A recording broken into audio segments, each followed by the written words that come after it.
بسم اللہ الرحمن الرحیم القرآن حیاتی. The Quran is my life, the way to connect with Allah subhanahu wa ta'ala. السلام علیکم ورحمۃ اللہ وبرکاتہ. انشاءاللہ سورہ ہود میں آج ہم آیت نمبر 7 اور 8 دیکھیں گے، اور کہ اللہ سبحانہ تعالیٰ نے یہ دنیا کیسے بنائی، کتنے دنوں میں بنائی. انشاءاللہ ان تمام چیزوں کا خلاصہ ہوگا. اعوذ باللہ من الشیطان الرجیم، بسم اللہ الرحمن الرحیم. وَهُوَ الَّذِي خَلَقَ السَّمَاوَاتِ وَالْأَرْضَ فِي 6 أَيَّامٍ وَكَانَ عَرْشُهُ عَلَى الْمَاءِ لِيَبْلُوَكُمْ أَيُّكُمْ أَحْسَنُ عَمَلًا وَلَئِن قُلْتَ إِنَّكُمْ مَبْعُوثُونَ مِنْ بَعْدِ الْمَوْتِ لَيَقُولَنَّ الَّذِينَ كَفَرُوا إِنْ هَذَا إِلَّا سِحْرٌ مُبِينٌ. اللہ وہی ذات ہے جس نے پیدا کیا آسمانوں اور زمین کو 6 ادوار میں، اور تھا اس کا عرش پانی پر. اس طرح وہ آزماتا ہے تمہیں کہ تم میں سے کون بہترین عمل کرتا ہے. اور اگر اے نبی کریم صلی اللہ علیہ وسلم کہیں ان سے آپ کہیں گے کہ تم ضرور اٹھائے جاؤ کہ تمہاری موت کے بعد، تو ضرور وہ سب کہیں گے جو کافر ہیں کہ کچھ نہیں ہے مگر یہ تو کھلا جادو ہے. آیت نمبر 8. وَلَئِنْ أَخَّرْنَا عَنْهُمُ الْعَذَابَ إِلَىٰ أُمَّةٍ مَّعْدُودَةٍ لَيَقُولُنَّ مَا يَحْبِسُهُ أَلَا يَوْمَ يَأْتِيهِمْ لَيْسَ مَصْرُوفًا عَنْهُمْ وَحَاقَ بِهِم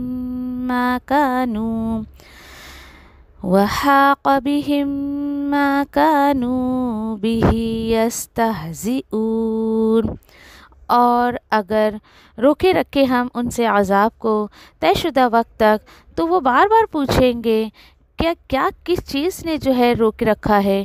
تو اللہ تعالیٰ فرماتے ہیں اس عذاب کو کس نے روک رکھا ہے، سن لو. جس دن وہ عذاب آئے گا ان پر نہیں کوئی دور کر سکے گا اس سے، اور گھیر لے گا ان کو وہی عذاب جس کا وہ مذاق بناتے تھے. مزید آیت نمبر 7 میں اللہ سبحانہ تعالیٰ کیا فرما رہے ہیں یہاں پر؟ وَهُوَ الَّذِي خَلَقَ السَّمَاوَاتِ وَالْأَرْضِ. اور اللہ سبحانہ تعالیٰ، یعنی آیت نمبر 6 ہم نے دیکھ لیا. اب یہاں پر اللہ تعالیٰ فرما رہے ہیں کہ اللہ سبحانہ تعالیٰ وہی ذات ہے جس نے پیدا کیا آسمان اور زمین کو فی 6 ایام یعنی 6 دنوں میں، اور تھا اس کا عرش پانی پر. اس طرح وہ آزماتا ہے تمہیں کہ تم میں سے کون ہے جو احسن درجے سے عمل کرے. اور اس بات کو سن کر جو ہے وَلَئِن قُلْتَ إِنَّكُمْ، اور اگر آپ صلی اللہ علیہ وسلم کہیں کہ تم سب جو ہے اٹھائے جاؤ گے موت کے بعد، تو ضرور کہیں گے یہ کافر لوگ کہ نہیں ہے مگر یہ تو کھلا جادو ہے. ٹھیک ہے، یہاں پر اللہ سبحانہ تعالیٰ نے ایک حقیقت کو بیان کیا ہے جس کا انکار کوئی نہیں کر سکتا ہے. بڑے خوبصورت طریقے سے اللہ سبحانہ تعالیٰ فرماتے ہیں بھائی، جو ذات تمہیں یہ کہہ رہی ہے کہ اس نے رزق کی ذمہ داری خود پر لی ہے، ذرا اس ذات کو آپ پہچانو. تو یہ کوئی معمولی ہستی نہیں ہے، بلکہ یہ ذات وہ ہے جس نے بھائی زمین اور آسمان کو پیدا کر دیا. عموماً دیکھیے کہ ہوتا کیا ہے کہ لوگ جو ہے یہ سوچتے ہیں نا کہ ہاں بھائی یہ جو ہے یعنی کہ اللہ نے جو ہے وہ زمین اور آسمان کو پیدا کیا، پھر عرش کی طرف چلا گیا، اور اللہ سبحانہ تعالیٰ تو اوپر ہے.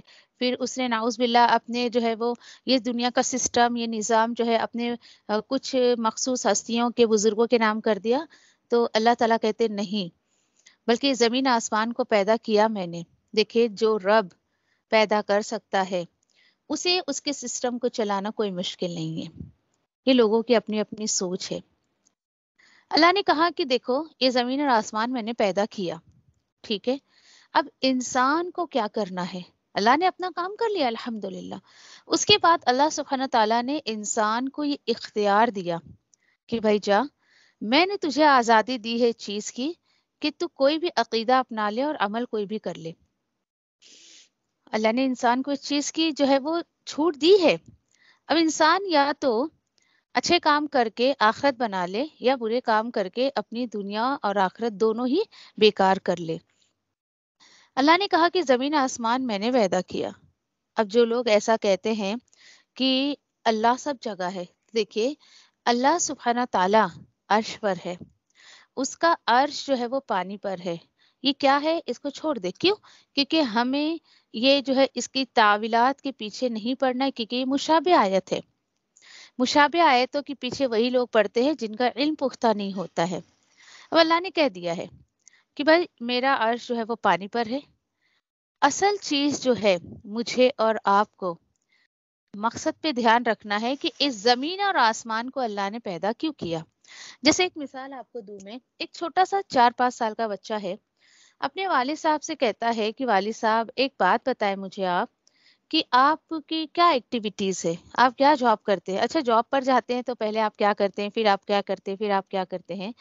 تو دیکھیے کہ اس کے والد کو پتا ہے اس بچے کے کہ میں اپنے سارے دن بھر کی ایکٹیویٹیز اس بچے کو اگر میں نے بتا بھی دیا تو اسے کیا سمجھ میں آنا ہے. اسے تھوڑی سمجھ آئے گا کہ میں اتنا سفر کر کے کیوں جاتا ہوں جاب کرنے کے لیے، یا وہاں اتنی محنت کیوں کرتا ہوں. باپ کہے گا بیٹا آپ کو کیا چاہیے آپ وہ کہیے نا، آپ اس کی فکر مت کریے کہ میں کیا جاب کرتا ہوں، کس طریقے سے کام کرتا ہوں. آپ کو کیا چاہیے بس وہ آپ کہیں. بس اللہ سبحانہ تعالیٰ مجھے اور آپ کو بھی یہی کہہ رہے ہیں کہ دیکھو یہ دنیا میں نے تمہیں بنا کر دی ہے، اور کیوں بنائی ہے؟ لِيَبْلُوَكُمْ أَيُّكُمْ أَحْسَنُ عَمَلًا. سبحان اللہ.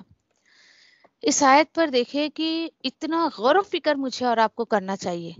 اللہ نے زمین اور آسمان بنایا ہے، کیسے بنایا، پھر کیا ہوا، پھر کیا ہوا، اس کے پیچھے مجھے اور آپ کو نہیں پڑنا ہے، بلکہ مقصد حیات کو سمجھنا ہے. اللہ نے کہا بس یہ میں نے تمہارے لیے آزمائش کے لیے بنایا ہے. اور دھیان دیجئے یہاں یہ نہیں لکھا ہے کہ لِيَبْلُوَكُمْ أَيُّكُمْ كَثِيرُ عَمَلًا. جی نہیں، یہ نہیں لکھا ہے کہ تم میں سے سب سے زیادہ عمل کون کرتا ہے، بلکہ یہاں لکھا ہے تم میں سب سے بہترین عمل کون کرتا ہے.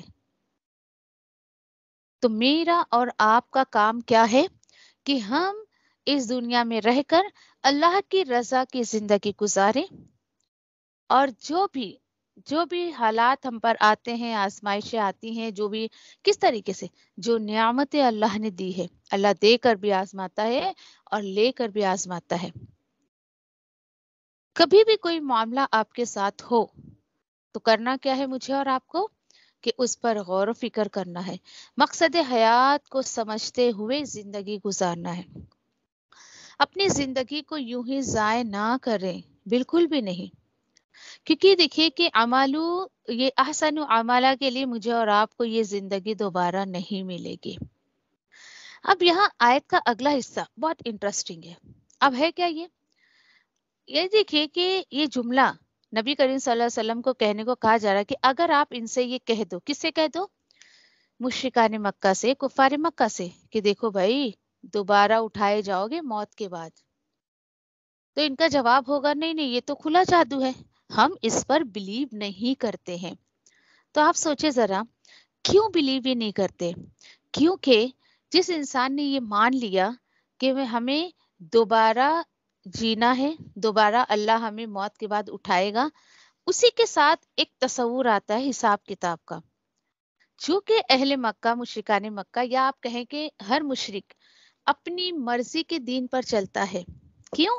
کیونکہ وہ اس کانسیپٹ کو بھول جاتا ہے کہ اسے کسی کو حساب دینا ہے مرنے کے بعد. اب یہ مشرک کون ہوتے ہیں؟ آپ بولو گے کہ کافر. جی نہیں، مشرک کوئی کافر نہیں ہوتا ہے. کافر کون ہوتا ہے؟ جو بیسیکلی کسی کو نہ مانے، لیکن مشرک ہے اللہ کو مانتا ہے.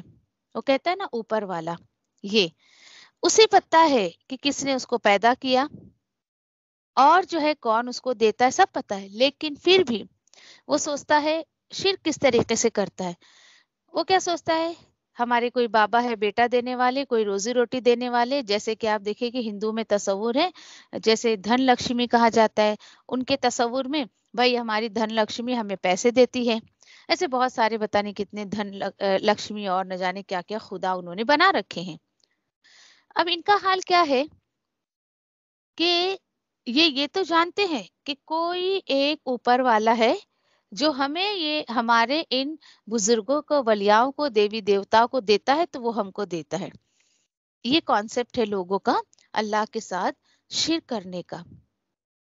دیکھیے یہاں پر بات موت کے بعد دوبارہ جی اٹھانے کی ہے.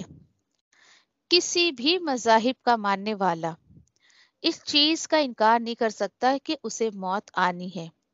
جی نہیں، بالکل بھی انکار نہیں کر سکتا. جو انسان اس دنیا میں آیا ہے اسے مر کے واپس جانا ہے، اس کا کوئی انکار نہیں کرتا. پھر انکار کس چیز کا ہے؟ دوبارہ جی اٹھنے کا. ایک کہنا چاہیے کہ انسانوں میں ایک گروہ ایسا ہے، نام لینے کی ضرورت نہیں، بس میسج میں آپ کو پہنچا دوں، جن کا یہ ماننا ہے، جن کا یہ عقیدہ ہے کہ آج دنیا میں جو اچھے حالات میں ہے، اس کا مطلب یہ انہوں نے پچھلے جنم میں بہت اچھے پُنیہ کے کام کیے ہوں گے، نیکی کے کام کیے ہوں گے. جن کے حالات برے ہیں انہوں نے ضرور کوئی جو ہے وہ برائی کی ہوگی یا پھر گناہ کے کام کیے ہوں گے، اس لیے ان کا حال ایسا ہے. جیسے اور ایک عقیدہ ان کا ایسا ہے کہ فار ایگزامپل کہ اگر سمجھیے کہ کوئی انسان بہت ہی زیادہ جو ہے وہ سمجھیے پریشانی میں ہے، خستہ حال میں ہے یا کچھ بھی ہے، ٹھیک ہے، تو اور ان لوگوں کو ایسا لگتا ہے کہ پچھلے جنم میں جس نے پاپ کیے ہیں، غلط کام کیے ہیں، اس جنم میں ان کی نظر میں ان کے خداؤں نے ان کو کتا بنا کے بھیجا ہے. یہ ان کی سوچ ہے. پتہ ہے یہ کتا کیسے بنا؟ پچھلے جنم میں اس نے بہت پاپ کیے تھے. یہ ان کی سوچ ہے. اور وہ سوچتے ہیں کہ جو انسان ہیں اچھے اچھے، ان کو بہت دولت کی ریل پیل ہے یا دولت بہت زیادہ فراوانی سے ملی ہے، مطلب انہوں نے پچھلے جنم میں بہت اچھا کام کیا. چلے اب ایک دوسری اگزامپل میں آپ کو دیتی ہوں. یہ ان کی سوچ. ایک اگزامپل کہ اللہ نہ کرے کہ کسی کے ساتھ اللہ سبحانہ تعالیٰ یہ معاملہ کرے کہ بہت اچھا خاصا شخص ہے، اللہ اس کے ساتھ اللہ نہ کرے یہ معاملہ ہو کہ وہ ہینڈی کیپ ہو جائے یا کچھ ایسی تکلیف اس کو آ جائے، بیماری آ جائے، ظاہری جو نظر آئے، تو کوئی اس سے یہ کہے آ کر بھائی تم نے پچھلے جنم میں بہت پاپ کیے، اس لیے بھگوان نا تم سے اس جنم میں بدلہ لے رہا ہے. ایک یہ سوچ، اور ایک یہ سوچ کہ کسی بندے کے ساتھ یہ معاملہ ہو جائے کہ کچھ بیماری ہو جائے، وہ ہینڈی کیپ ہو جائے، یہ وہ، تو وہ یہ سوچے کہ چونکہ میرے اعمال اتنے اچھے نہیں ہیں اور اللہ سبحانہ تعالیٰ مجھے میری جو ہے وہ کرموں کا یہاں پر مجھے سزا دے رہا ہے اللہ سبحانہ تعالیٰ، کہ میں اس کی طرف پلٹوں، توبہ کروں، استغفار کروں اور اس طریقے سے میں اللہ کی طرف واپس پلٹ جاؤں. اب آپ دونوں باتوں کو ذرا کمپیر کریں. دونوں میں سے کیا باتیں آپ کے کے ذہن کو لگتی ہے یا درست لگتی ہے؟ بولیے کون سی بات؟ وہ پچھلے جنم کے پاپ والی، یا اس جنم میں، یا پھر آپ کہیں استغفر اللہ کہ کسی کے اوپر کوئی حالات آتے اور بندہ اس سوچنے پہ مجبور ہو جائے کہ نہیں، اللہ سبحانہ تعالیٰ میرا کریکشن چاہتا ہے، اللہ سبحانہ تعالیٰ مجھے اپنی طرف پلٹانا چاہتا ہے. ظاہر سی بات ہے یہ دوسری بات نا. تو بس میرا اور آپ کا یہی عقیدہ ہونا چاہیے. ہمیں دوسروں کی باتیں سن کر اپنے عقیدے میں بگاڑ نہیں کرنا چاہیے. یہ لوگ کیوں انکار کرتے تھے؟ کہتے تھے ہاؤ اٹ از پاسبل، بھائی یہ کیسے ہو سکتا ہے کہ مر گئے تو دوبارہ ہم کو زندہ کیا جائے گا. کئی مقام پہ تو یہ آیا ہے. اچھا ٹھیک ہے یہ بات صحیح ہے، تو ہمارے باپ دادا جو مر گئے ہیں نا ان کو دوبارہ زندہ کر کے دکھاؤ. تو دیکھیے اللہ نے تو کہا بھی نہیں ہے کہ فوراً دکھاؤں گا، وہ اس کی مرضی. جب وہ آخرت لائے گا، جب وہ جو ہے وہ قیامت لائے گا، جب وہ یہ معاملہ کرے گا زندہ کرنے کا، تو بس دیکھیے کہ ہر بندہ لیا بلواکم ایکم احسن عملا کی کیٹیگری میں آئے اور اس بات کو وہ جانے پہچانے کہ میرے رب نے مجھے جو کچھ بھی دیا ہے یہ میرے لیے آزمائش ہے. اچھے حالات بھی آزمائش ہے، برے حالات بھی. آج تک آپ نے کسی کے منہ سے نہیں سنا ہوگا بھائی اچھے حالات آ گئے اب تو میری آزمائش شروع ہو گئی. بالکل بھی نہیں. بندہ یہ کہتے ہوئے